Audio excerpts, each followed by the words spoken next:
When you look at the politicians of this country, Canada, and even America, you see that what is very important to them is the commercial system, this consumerism. They talk about GDP, gross domestic product, on a daily basis, and they're always worried about how much gross domestic product will be produced that year or that quarterly period.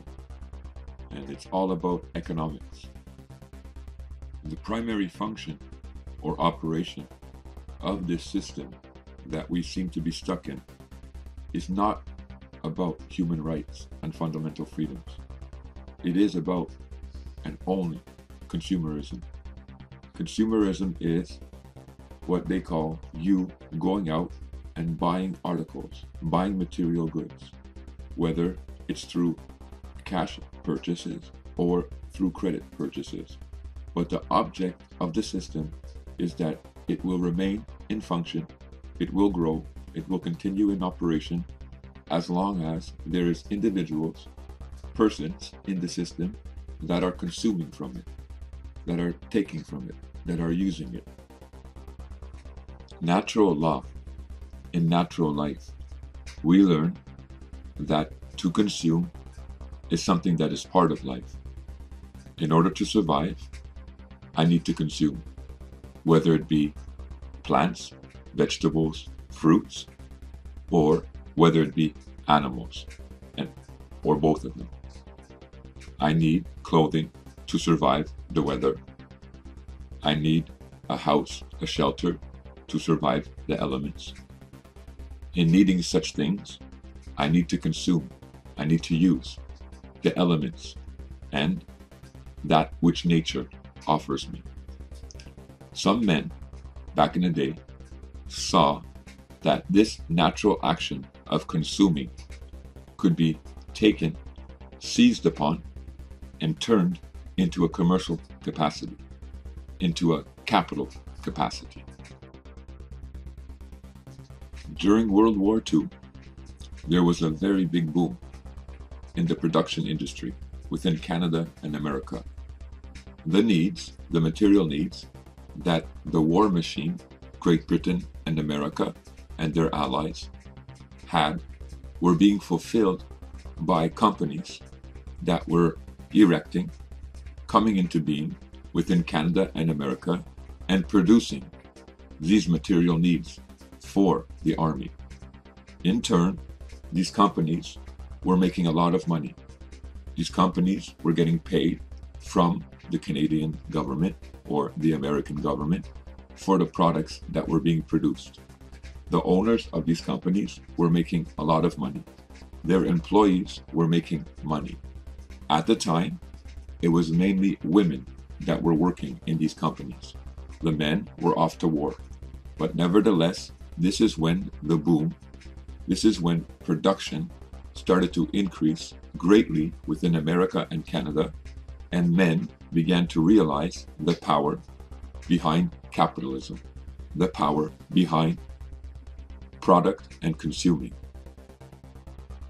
The war, it created special needs or specific needs.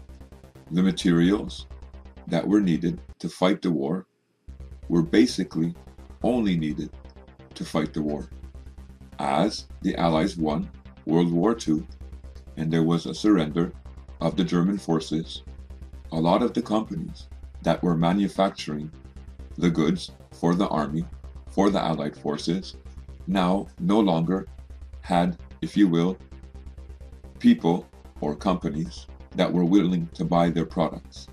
A lot of the companies folded. A lot of the companies went out of business, and the ones who were working for the companies lost their jobs.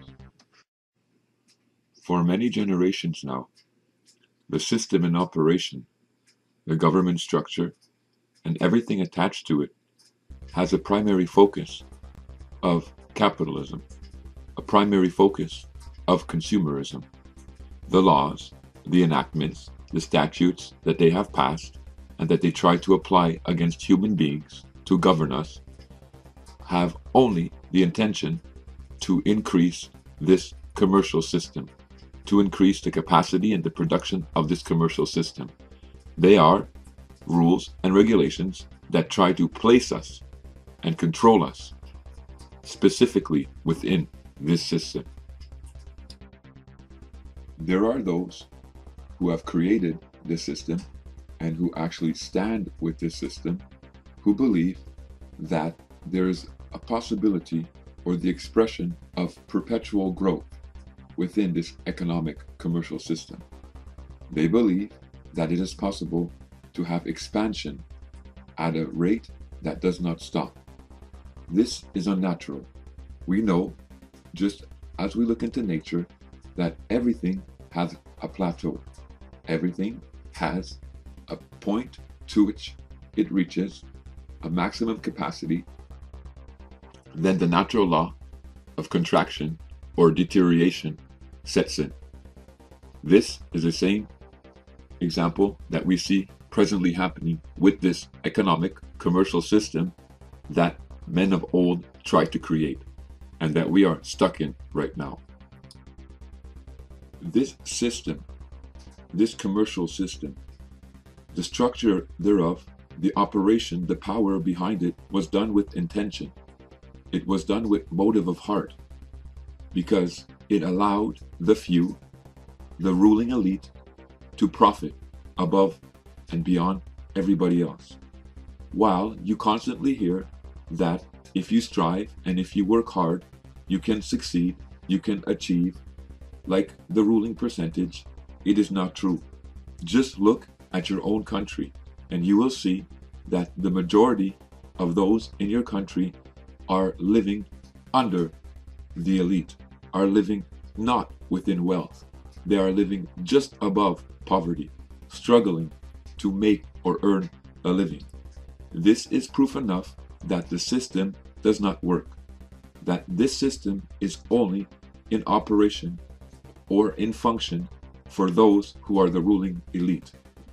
In the future, now, we need to place in our hearts and in our mind that the reason for a government system, the reason for a structure to be, is to support fundamental rights and freedoms of human beings.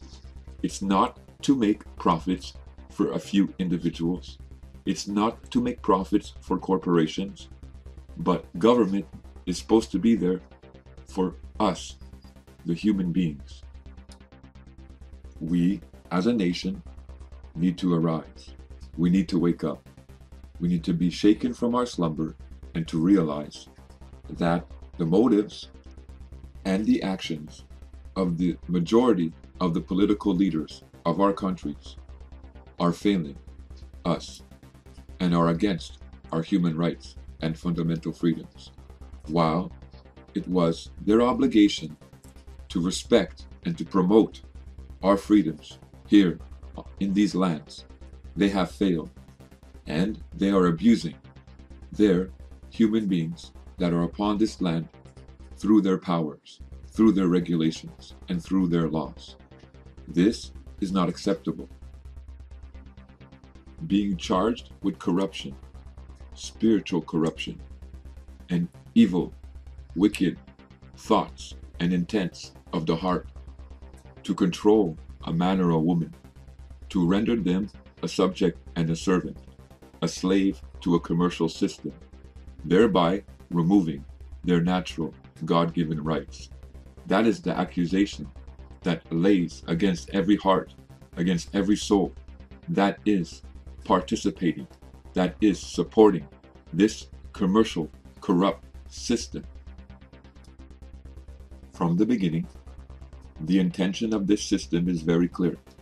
We can see through the operations of law that are expressed within the Constitution Acts, within the subsequent acts and regulations, that these men have given force of law, that their intent was to create different classes of persons, different levels of existence. We hear it such as the poor, the medium class, or the wealthy. It is very obvious that that was the intent of the system. This is corrupt. This is not right. We are all equal. We deserve to be all treated equally. We deserve to be treated equally in spirit and equally monetarily.